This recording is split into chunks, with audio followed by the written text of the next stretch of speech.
नमस्कार, मैं हूं अमित कुमार। न्यूज आई इंडिया पर आपका स्वागत है। यूपी में जब बाहुबलियों की बात होती है तो जेहन में एक ही सवाल उठता है कि आखिर कौन है यूपी का सबसे बड़ा बाहुबली। बाहुबलियों की लिस्ट में वैसे तो कई नाम हैं जो अपने अपने क्षेत्रों में काफी मशहूर हैं। जनता के लिए कभी अपराधी तो कभी रॉबिनहुड तो कभी मसीहा होते हैं, लेकिन जब यही बाहुबली राजनीति में उतर आते हैं तो वे माननीय हो जाते हैं। ऐसे ही यूपी के दो बाहुबलियों की कहानी आज आपको हम बताने जा रहे हैं, जो बाहुबली से माननीय बन जनता के बीच हैं। पहला नाम रघुराज प्रताप सिंह और राजा भैया का है, तो दूसरा मुख्तार अंसारी का। इन दोनों का यूपी में सिक्का चलता है।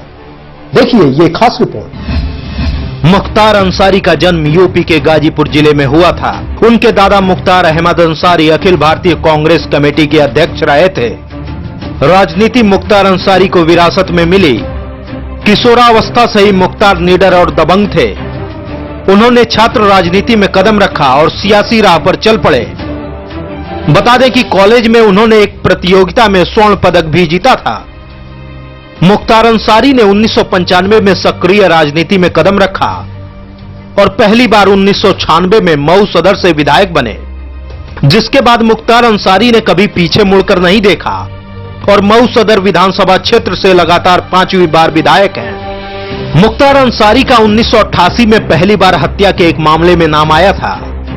हालांकि उनके खिलाफ कोई पुख्ता सबूत पुलिस नहीं जुटा पाई थी, लेकिन इस मामले से मुख्तार चर्चाओं में आ गए थे। 1990 का दशक मुख्तार अंसारी के लिए बड़ा अहम था।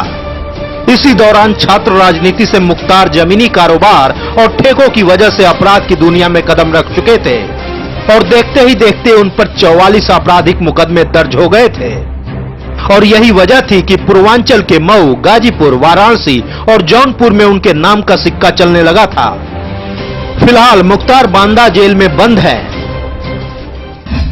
राजकुमार रघुराज प्रताप से राजा भैया बनने की शुरुआत 90 के दशक में हुई, जब बदलते भारत में रियासतों की सियासत का सूरज ढलान की ओर था और देश में लोकतंत्र अपनी जड़ें मजबूती से जमा रहा था।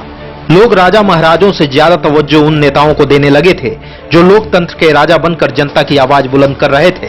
ऐसे में रघुराज प्रताप ने भी तय कर लिया था कि अब वो राजमहल के ऐशो आराम छोड़कर जनता के सुख दुख के भागीदार बनेंगे। फिर क्या था, 1993 के विधानसभा चुनाव में कुंडा विधानसभा क्षेत्र से महज 26 वर्ष की उम्र में जनता ने रिकॉर्ड मतों से जिताकर लोकतंत्र का राजा बना दिया।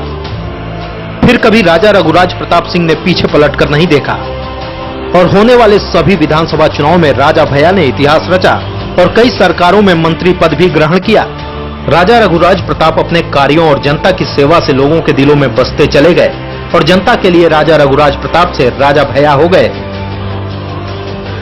कहा जाता है कि राजा भैया ने अपने राजनीतिक विरोधियों को चित करने के लिए बाहुबली रूप धारण कर लिया और ये प्रक्रिया इतनी सतत चलती रही कि जनता के बीच राजा रघुराज प्रताप दो रूप में नजर आने लगे। कुछ के लिए राजा भैया तो कुछ के लिए बाहुबली रघुराज हो गए। कहा जाता है कि राजा भैया के महल के पास एक झील है जिसमें राजा भैया ने मगरमच्छ पाल रखे हैं और अपने दुश्मनों को उसी तालाब में फिकवा देते हैं। लेकिन राजा भैया के ऊपर बाहुबली का ठप्पा उस समय लगा जब 2002 में बीजेपी के एमएलए पूरन सिंह बुंदेला ने राजा भैया पर अपहरण करने का आरोप लगाते हुए एफआईआर दर्ज करा दी। फिर क्या था, मुख्यमंत्री मायावती के आदेश पर राजा भैया को गिरफ्तार कर लिया गया और घर की तलाशी में भारी मात्रा में प्रतिबंधित हथियार बरामद हुए, जिसके बाद राजा भैया पर आतंकवादी गतिविधियों में शामिल होने वाली धारा पोटा भी लगा दी गई और राजा भैया को जेल भेज दिया गया। लगभग 1 साल बाद सत्ता परिवर्तन हुआ और प्रदेश में मुलायम सिंह यादव की सरकार बनी। तब जाकर तत्काल प्रभाव से राजा भैया की रिहाई हो सकी। फिर क्या था, राजा ने कभी पीछे मुड़कर नहीं देखा और बाहुबली बनकर और मजबूती से उभरे। तो आपने देखी इन दोनों बाहुबलियों की कहानी। आप हमें कमेंट बॉक्स में बताइए कि कौन है यूपी का सबसे बड़ा बाहुबली। और ये खबर आपको पसंद आई तो इस खबर को ज्यादा से ज्यादा शेयर करें और चैनल को सब्सक्राइब करें। जय हिंद, वंदे मातरम। हमारे चैनल को सब्सक्राइब करें और वीडियो सबसे पहले अपने मोबाइल पर पाने के लिए बेल आइकन को दबाएं।